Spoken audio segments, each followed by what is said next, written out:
And it's Saturday. It's February 7th, 2015, episode 5.6. This marks 42 episodes, the end of 6 weeks. Doing this every night, trying to bring, share some thoughts, share some random thoughts, coming to you live from the VIP room with Weldon House.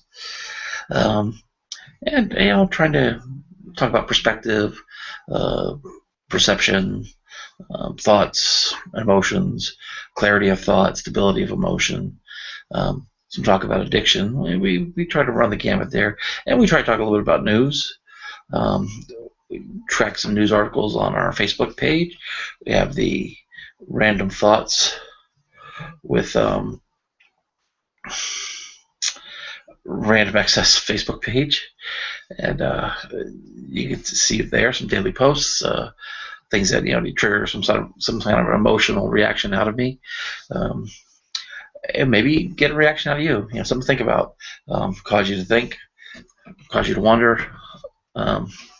Certainly caused me to think and wonder, and sometimes not about the goodness of people. Sometimes it's about the craziness of people. Sometimes it's about the goodness of people. The politics gets me hot, mostly because I like to think that people in political positions need to be thinking a little more clearly, have a little bit of stability of emotion. I'd like to think that they are looking out for the people that they serve, the whole country. If you're serving at the federal level, you should kind of keep the whole country on your mind, not just your party or not just the people who donate you most money. And you got to be careful when your ideology gets in the way of being able to serve those people. And I see that all too often. So I want to get to a couple of stories maybe where I talk a little bit about that. But maybe start. Get 27 likes here on the Facebook page. It's been stuck there for a while.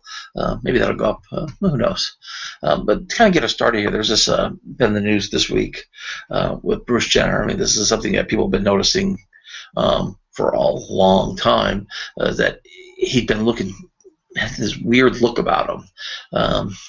Maybe it's just plastic surgery, but something, was just a little, I don't know. It was a little bit off-putting, but just this week, in this first week of February in 2015, Bruce Jenner basically it was confirmed that he's transitioning from his gender expression and his gender identity. I don't know what his gender identity is, but his gender expression is going to be switching from male to female. He's going to be presenting as a female. And he's got his reasons for doing it, and God bless him. We should all be allowed to express ourselves. We're entitled to our own identities and entitled to our own expressions. But he's also the butt of a lot of jokes, and this is not necessarily meant to be, again, too focused on just this one case, but in general, this kind of thing that happens is a situation like this comes up, and there'll be somebody. This is that happened in my family. There's this article that I linked to from my Facebook page, or this gentleman wrote this article, and he's talking about his experience with this. But somebody in the family making crude remarks, disparaging remarks, hate-filled remarks, mocking Bruce Jenner. And the point that was made here, which I thought they did a great job of making, is that, let's not stand up and say, leave Bruce alone, because it's, our comments. I mean, I don't know about your lifestyle, but my comments have zero impact on Bruce Jenner. I'm living here in Western New York. People I talk to don't talk to anybody that talk to Bruce Jenner. So it's probably not going to get back to him, what I say. So my comments don't hurt him.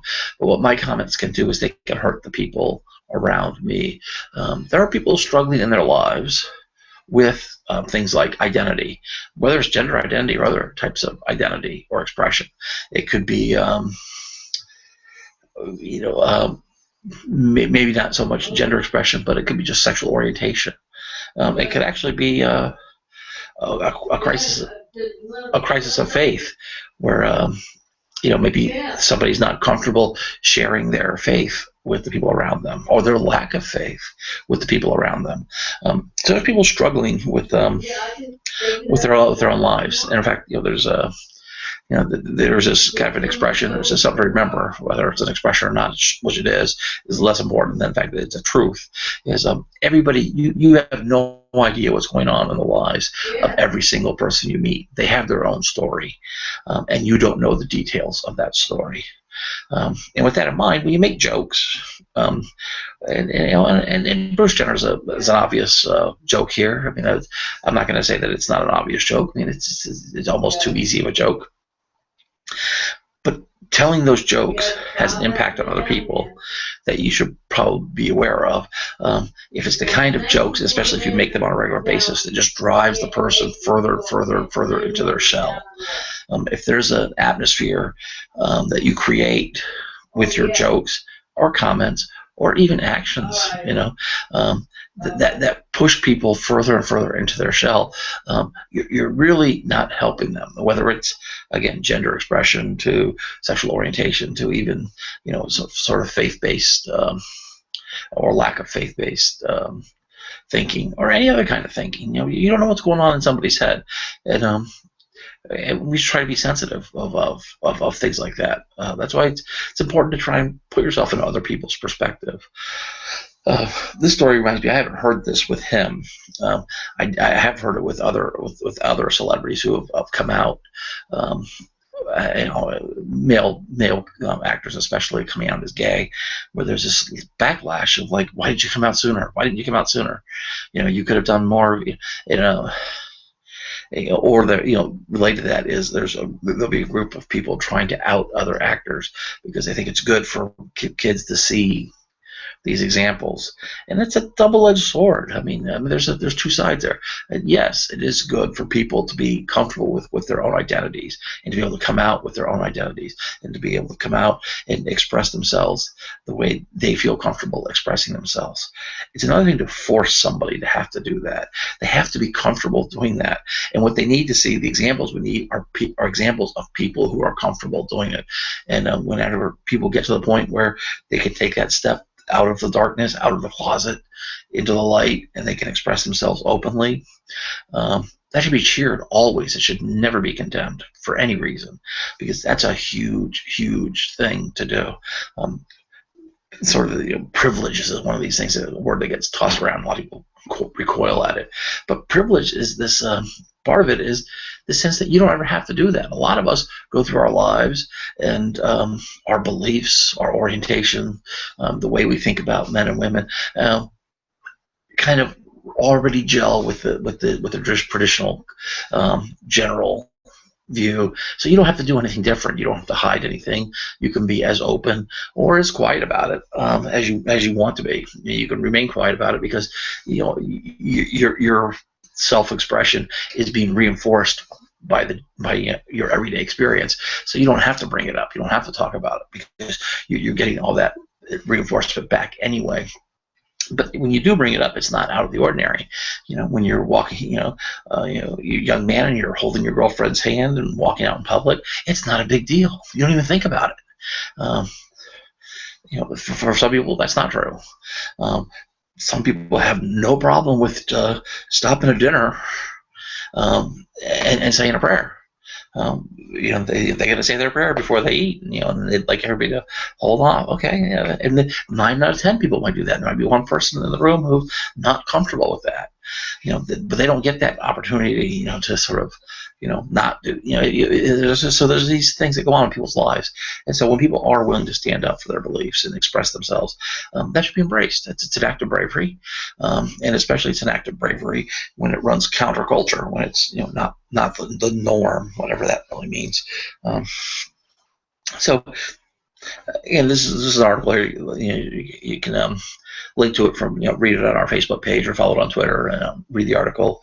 But basically, the message is maybe we should be thinking, who our jokes are affecting. What are the people around us hearing when we talk? So that was that one there. And then changing gears, completely unrelated at all, is this thing about selfie sticks. I don't know if you've seen these things. I actually, to tell you the truth, I have not seen one up close and personal. But basically, you might be able to tell from this picture, it's a little device that you put your camera, your phone in, and it's for taking pictures. You can hold the camera at a distance, so you're not just the reach of your arm, but at a further distance, and then you can use it to take pictures. The ones I've read some stuff about have a little Bluetooth device in them, where it's a very short range Bluetooth radio, but it connects to your phone. So when you press the button on there, it's not a mechanical button. It's not like I push this button and it pushes a button on the pushes your the camera button or anything like that. This thing just holds the phone, and then it's got a small little Bluetooth radio that you connect to your phone, and it just takes a picture by radio. The reason I mentioned that part is over in South Korea, they've been having issues with these things that they're not properly tested, or I don't know what the equivalent would be, but like we talk about things over here being maybe like UL listed, UL rated for electronics, or maybe FCC approved. But they have a similar thing over there for radio type devices, because it is a radio, it's broadcast radio, transmitted, it's a Bluetooth device, so they have a certain licensing and testing, and that has to go through, and they have a problem with these counterfeit selfie sticks in South Korea. Well, over here, I saw this today. So it made me think of that, of course, and just makes me think of these selfie sticks, which I've been hearing a lot about in the media, and I have yet to see one out in the wild. If you see one out in the wild, let me know. I'd be interested to know if people are actually seeing these things in the wild. But New York museums are officially banning these selfie sticks. I guess people are bringing these things into the museums and taking a picture. You hold it up. There's your group of friends. Where we are in the museum. Click, click, click, click. We're not just doing it at arm's length. And you certainly don't want to be handing your phone to somebody else and saying, "Can you take a picture of my friends?" People just don't do that anymore. I think it's too high of a risk to do that. Maybe museums ought to have like the docents. Will they do that for you? They have people walk around with a little, camera helpers. We'll take a picture of your. We'll be glad to help you out. But they're banning these selfie sticks because of they don't want to look at all those ads. That purple box. There's those ads that pop up on the website. Different ad companies. But they don't want people like jabbing the selfie stick through a painting. And the Metropolitan Museum of Art even mentions that they've had a long-standing policy that you can't have attachments on your cameras. They don't want tripods and things like that. So the selfie stick falls into that. But other museums are they're adding this as a separate thing. No selfie sticks, which is interesting. Okay, but I just presented because I just been seeing a lot of mention of these selfie sticks lately. It's like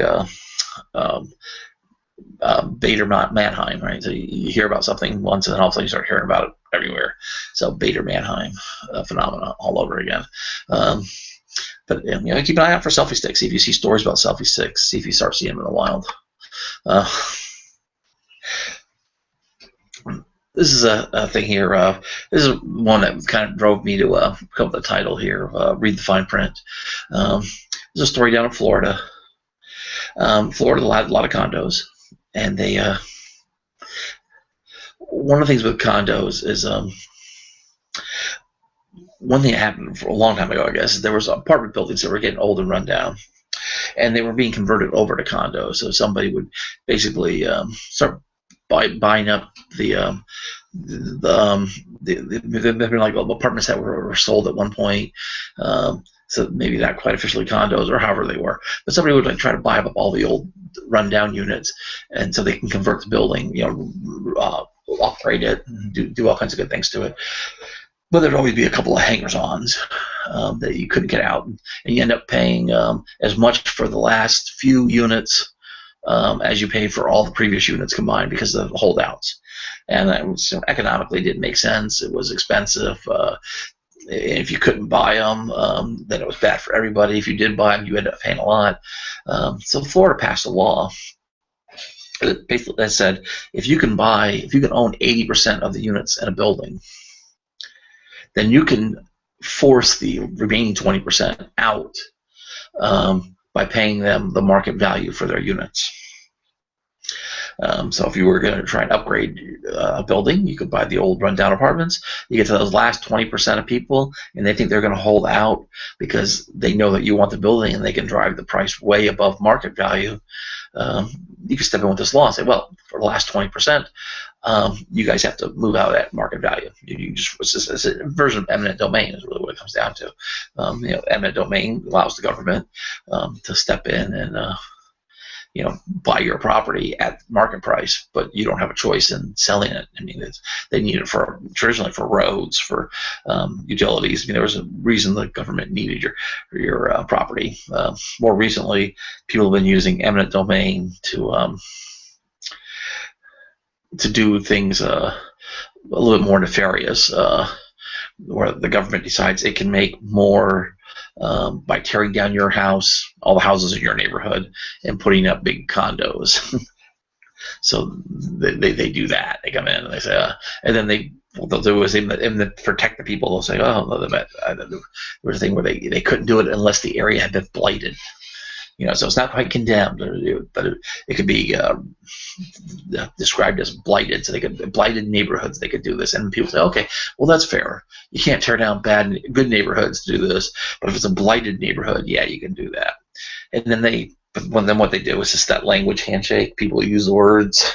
I'm calling it blighted. You're calling it blighted. You read the fine print. They redefine what the word blighted means after they pass the law. The law says I can try to tear down blighted neighborhoods. Okay, now I get to go and define what I mean by blighted, and they'll define things that have nothing to do with who knows? It's scandals, all that is. But the idea is it's for the greater good because they can get more real estate, more income tax, more property tax or income tax or buildings. They collect more taxes off it if somebody else owned it. So the government takes it from you and gives it to somebody else for that reason, and that's considered like for the public good. Well, this is a little bit different. This is almost like, but it's related. But here the government doesn't have to step in and do anything because the law is already on the side of the business of the developers. That if they can get 80% of the units, they can buy the remaining 20%. At market price, and the idea is that they can move out people who are just hanging on, so that they can now renovate the property and then upgrade everybody and upgrade the building. That was the idea. How's it being used nowadays? Not that way. That's why it's in the news.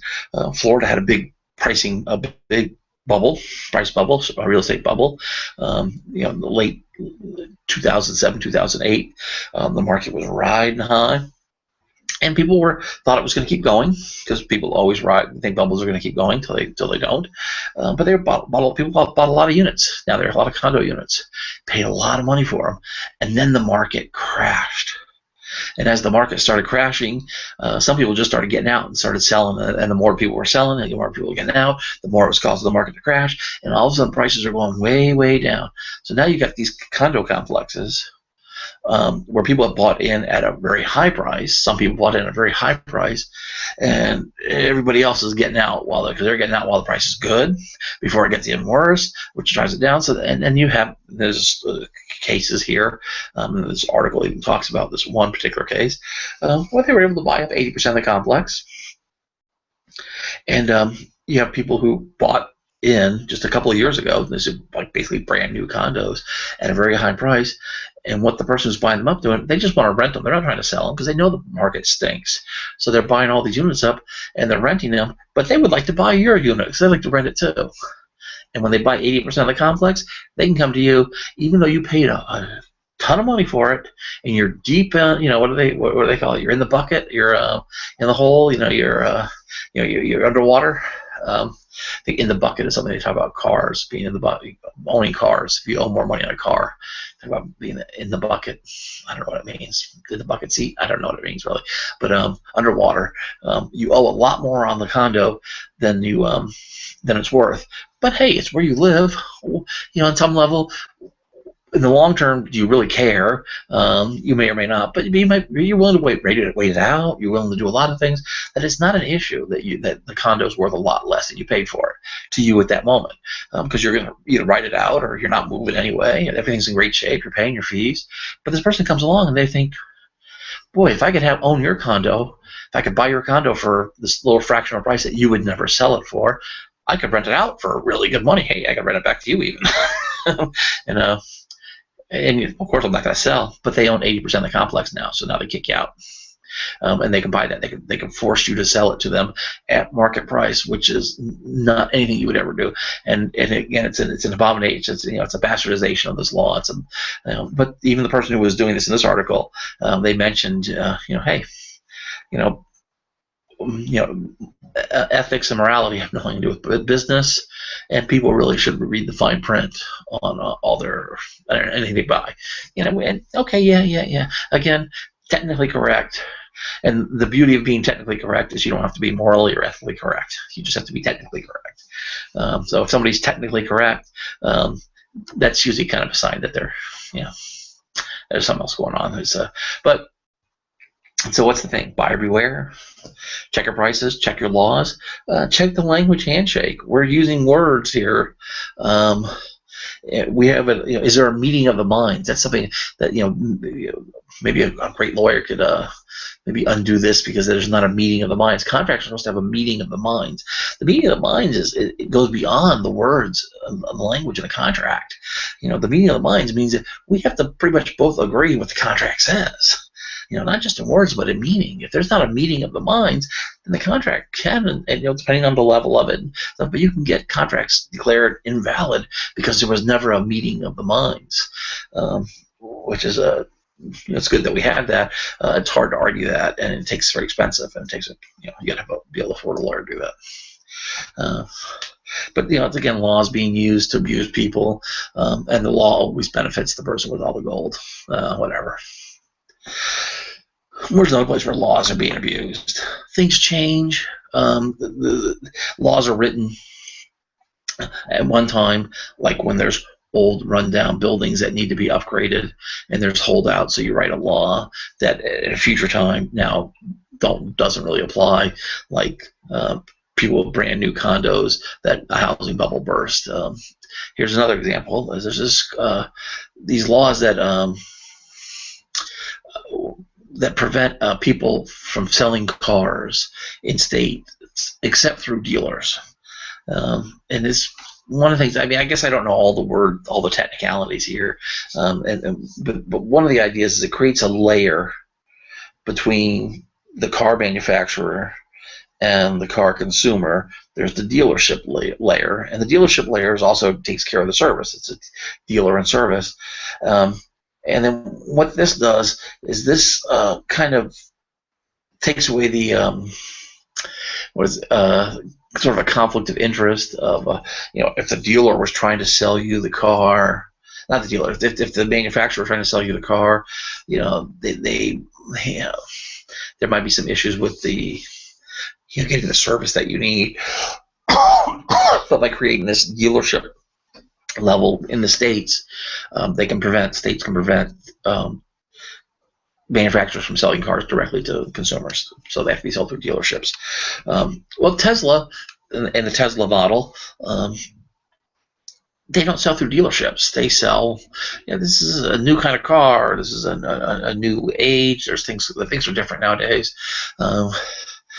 That whatever was driving the decisions to put these dealerships in place in the past are not realities today, and so there's maybe no reason to expect Tesla to have to sell through dealerships. They don't want to. They want to sell directly to the customers. They're not manufacturing a whole lot of cars right now. They're kind of like one-off cars, made to order kind of thing. You don't necessarily have to sell those through dealerships, and there's lots of other reasons.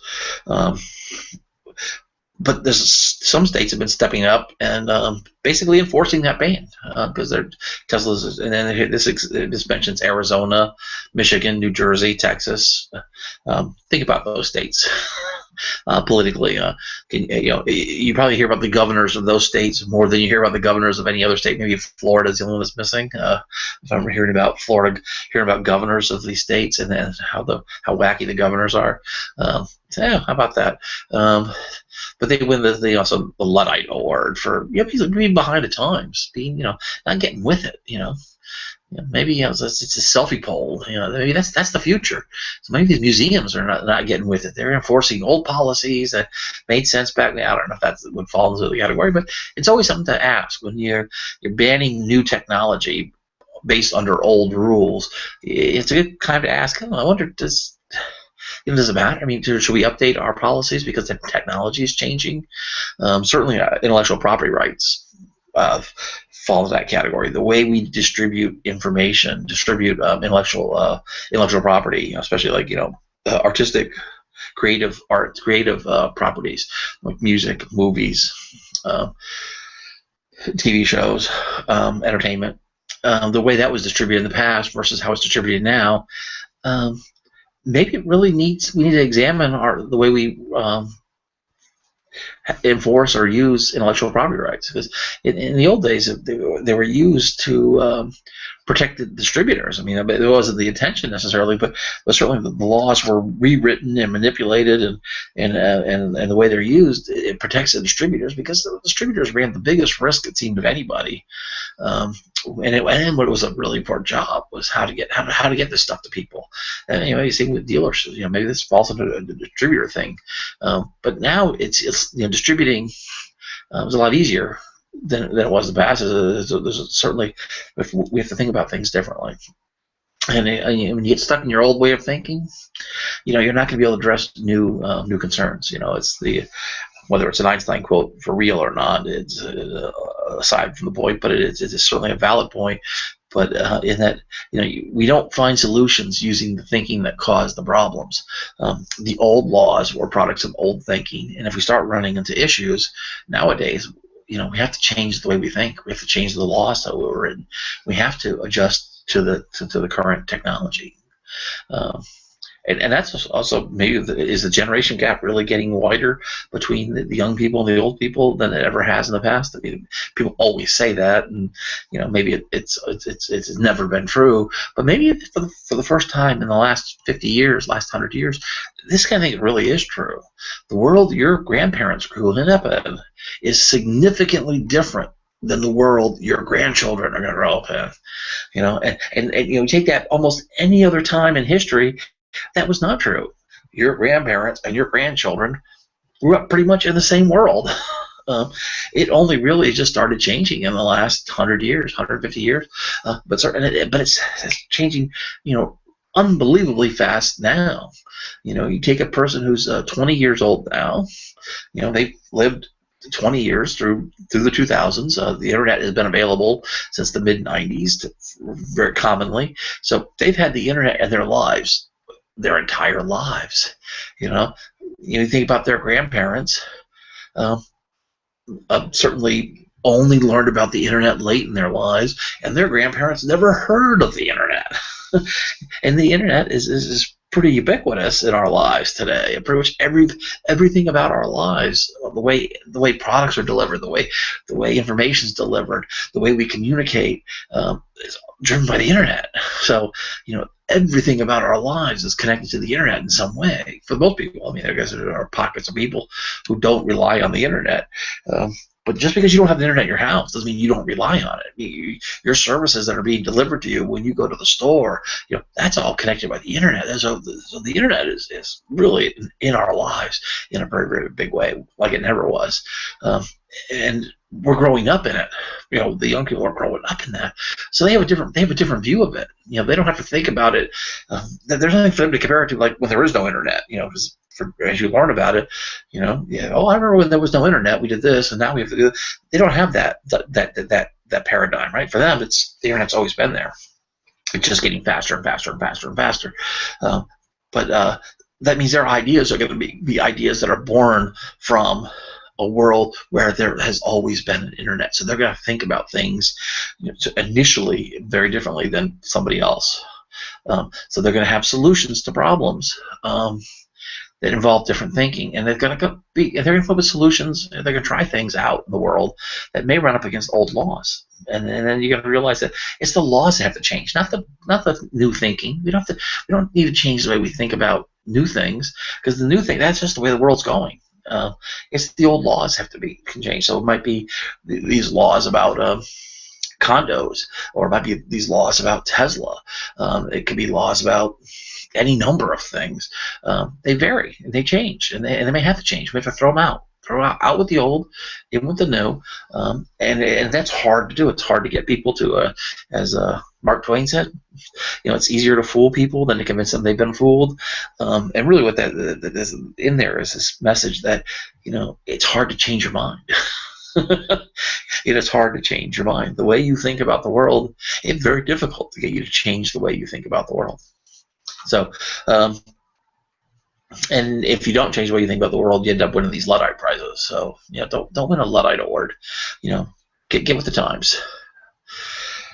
Getting with the times. Getting with the times. You know who's getting with the times? For the most part, is the new Pope,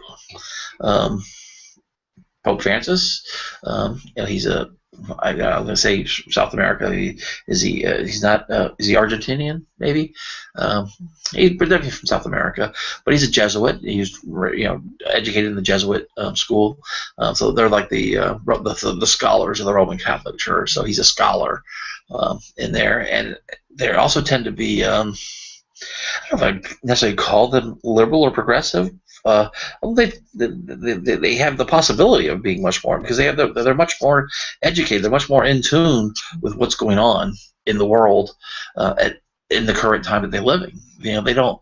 It's not like they're not like conservative scholars where they learned the church, the Catholic tradition 2,000 years ago, and they got stuck there. No, they have rigorous education, biblically, of course, but philosophically, studying the philosophers, ancient and current, and and then of course the important philosophers from the last several hundred years. But they study all that. They study, certainly aware of math, physics, science. But they stay up there. The Jesuits are very, very well educated, very very forward thinking in that sense. And the Pope has been saying one thing after another, which has been heralded. People clap. They're very happy.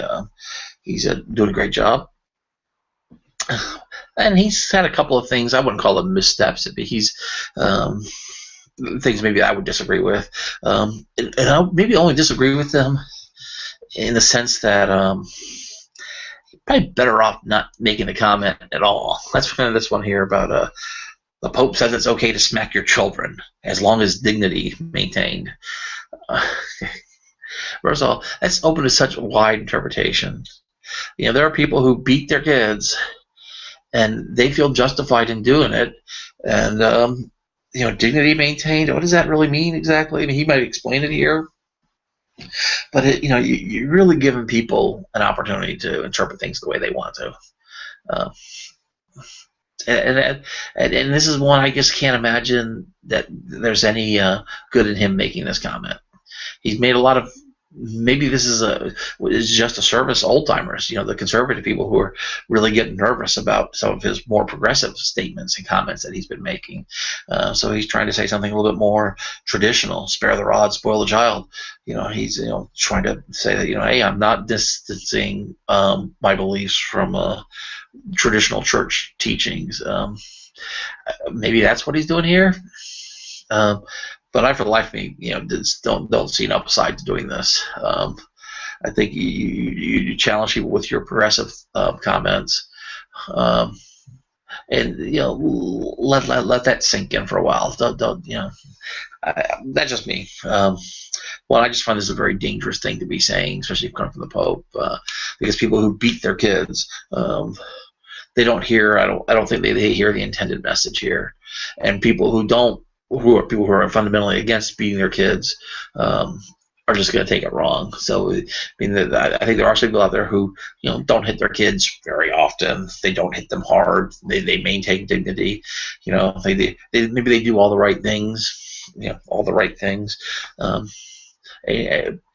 But they don't need to hear this because they know they're doing the right thing. So that saying it doesn't help them. So again, I don't know who this has been to service, except for the extreme conservatives who maybe are upset with him, and so maybe he's just saying something to appease them, which I would rather him not get involved with. It feels too political. Okay, yeah, the Pope is a political position. Okay, yeah. He should do his best not to play politics. I would think just be a spiritual leader. and trying to play the politics. Okay, that was a lot of random thoughts there, and not a real good thread to connect them. But yeah, that's the way it goes sometimes. Want to wrap this up with our little Twitter update. Completely unprepared for that. Catch us at Twitter. You can send us a tweet at RTWRE. That's Random Thoughts with Random Excess. Use that hashtag RTWRE. You can also follow us on Facebook. But the Facebook stuff is also sent to Twitter. There's also some Twitter exclusive content. See that there. We like to check on the followers. Been at 950 was our new low. We were as high as 560 a week ago, a little over a week ago, and this, as of yesterday, was down to 550, which is an all-time low for us since we've done the show. Still holding at 950. I call it 550, 950, all-time low since we started the show 42 days ago, or this is our 42nd show, so we started 41 days ago. But holding 950, there you go. But you catch us at our feedback line. That's good in U.S. and Canada, 15189-666-1715. That's 1-189-666-1715. 3 to 5 on the weekends, 3 to 4 during the week, and 11 to midnight after the show. Look for us on Facebook, on Twitter, on Google Plus, on YouTube, or call us on the feedback line. We're everywhere. We're ubiquitous. And with that, I'm going to wrap it up. Say thanks a lot for joining us. It was episode 5.6. The fine print, and we'll be back tomorrow night with 6.0 Sunday night episode. Talk to you later. Bye.